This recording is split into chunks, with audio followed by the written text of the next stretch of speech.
Hi Geminis, welcome to your March reading. Let's see what we have for my Geminis. First card out, Seven of Pentacles. Let's get a few more and then we'll get into it. Oh, we've got the Star.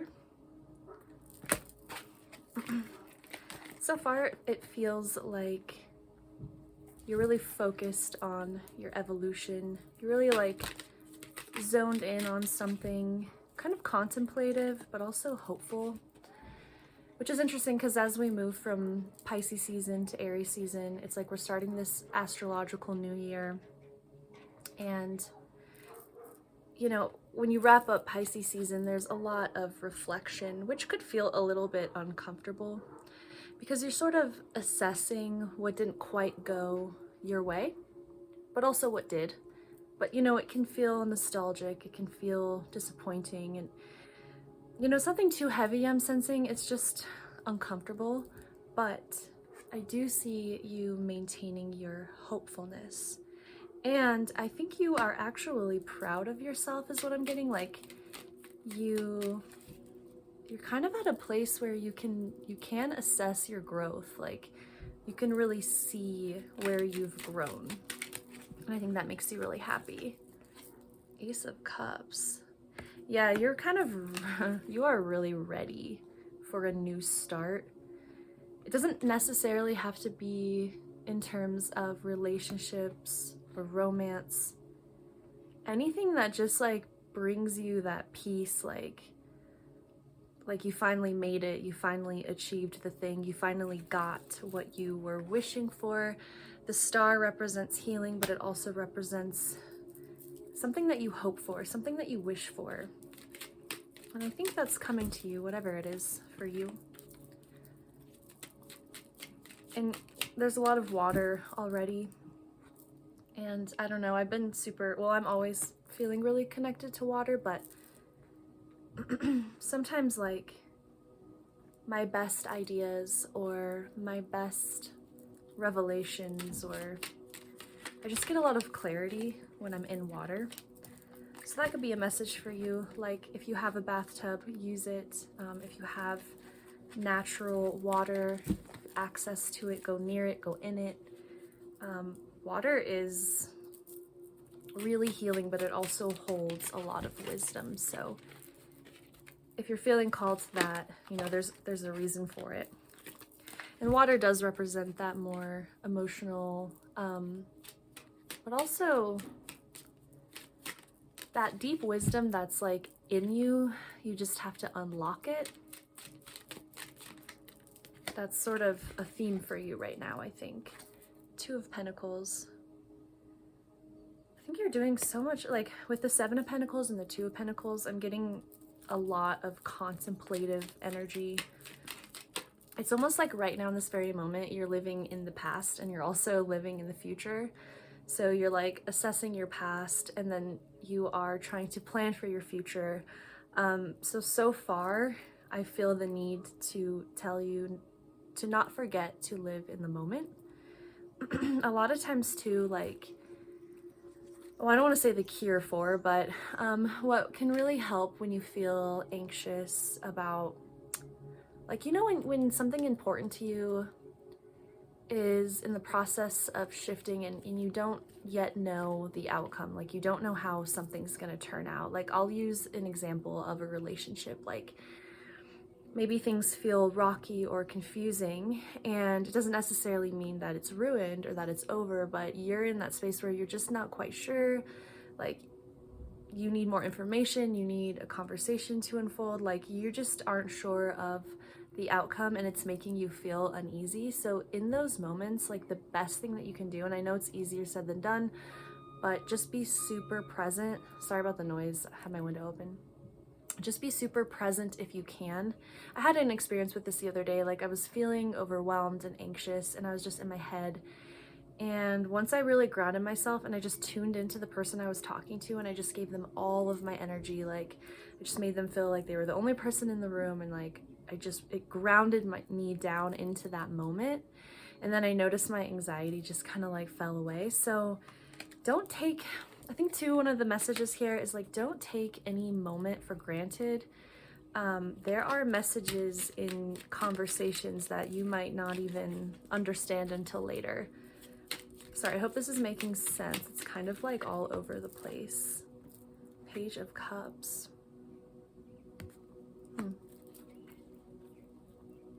The Ace of Cups and the Page of Cups. There is this feeling of relationships, and I did bring that up as an example, so it makes sense. It's like you have a newfound sense of what you want in a relationship. It doesn't have to be romantic, but it's like, what is that give and take that you need? Do you need to try to meet new people, connect with new people, because I think that's available to you? Or do you need to deepen what you already have? I think it's, you know, one or the other. It's like something needs to change. That's the uneasiness, is like, you know that, you just don't know what direction it's going in yet. But your cards are so positive. So I think you can kind of just rest in that, like, faith that even though you don't know the answer, like, everything's gonna be okay.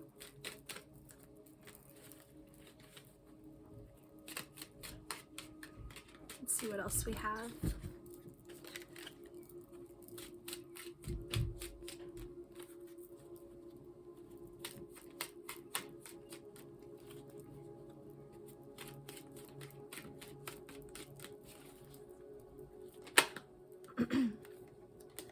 The Queen of Wands.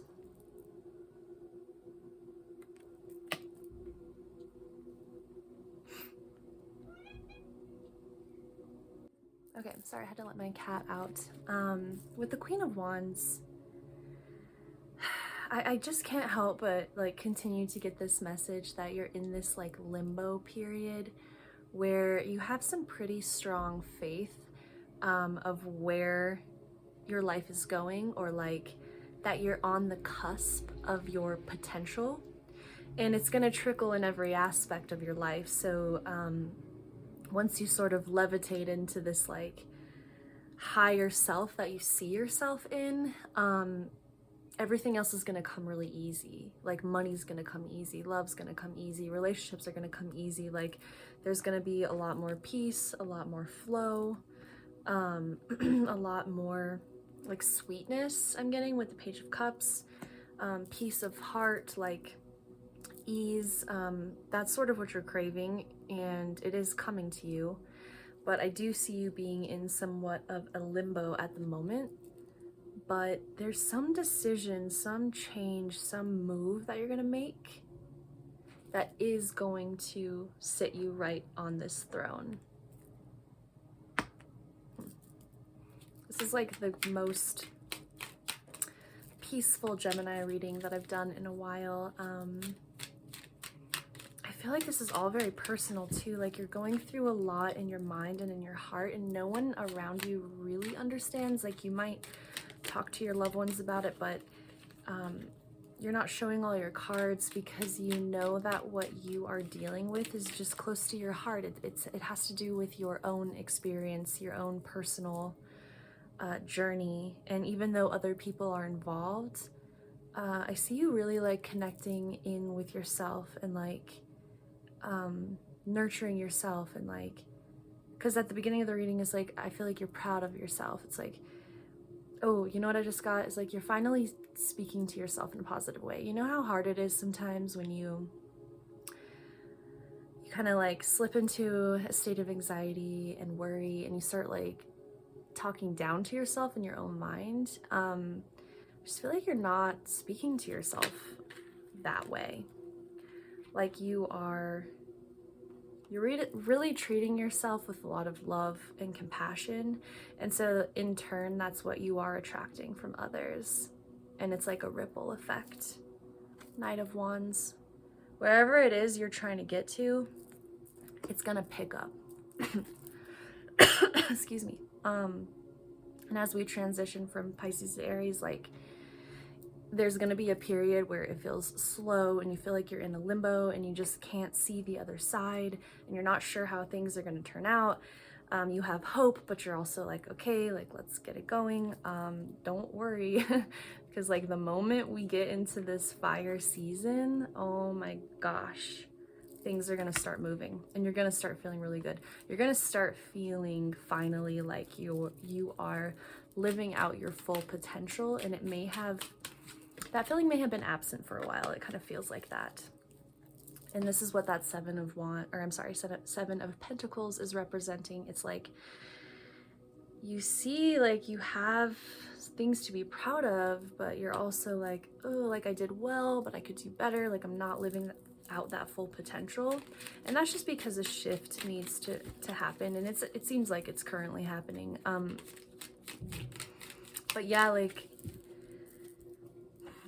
it's like you need, I don't know, it's like, just think about too, like Gemini and Pisces energy is just like so different. I feel like maybe during the Pisces season, you just felt uncomfortable in that energy. Like you were just like, ugh, like, can we just get past this point? So I think in Aries season, you are going to feel really good. You're going to start feeling like back in your element. You know, Geminis, like when you're in your element, you're just like witty and you're quick and you're magnetic and you're talkative and you kind of take the lead, and that is, you're going to be embodying that side of yourself again sooner than you think. So I think you can kind of hopefully rest easy knowing that.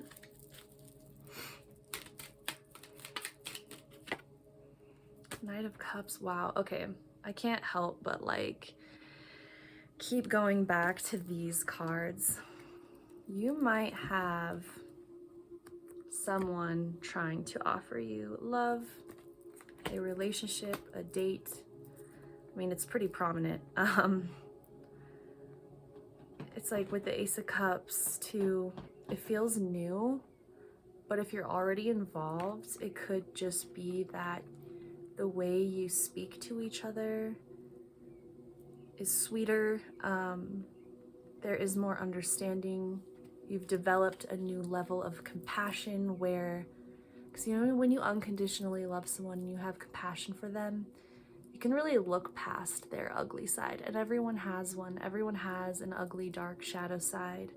But when you get to the point of unconditional love, you can really understand that person. It doesn't mean that you have to put up with it, but it also can mean that there is a new sense of security where even when things are tough, like you're not going to go anywhere, and neither is that person. And if you're not involved, you might be soon, or you will at least, you will be aware of an option that you were not aware of before, and that could feel really exciting for you. I'm going to take this as the last card, which is really nice because it's the Empress, and that's what I'm saying. Like, you're gonna step back into that side of yourself where you feel super attractive and magnetic, and things are going to make sense soon. So if you feel like things aren't making sense and you're just in this limbo and you just want to choose one, you know, like, it will clear up, especially as we shift seasons. Like, you will really see these changes in your environment that you've been waiting for a long time. So this reading was interesting because it didn't get super specific, so I really hope that you can resonate with it. But I'm going to leave it there, Geminis. I hope you have a lovely rest of your March and happy Aries season.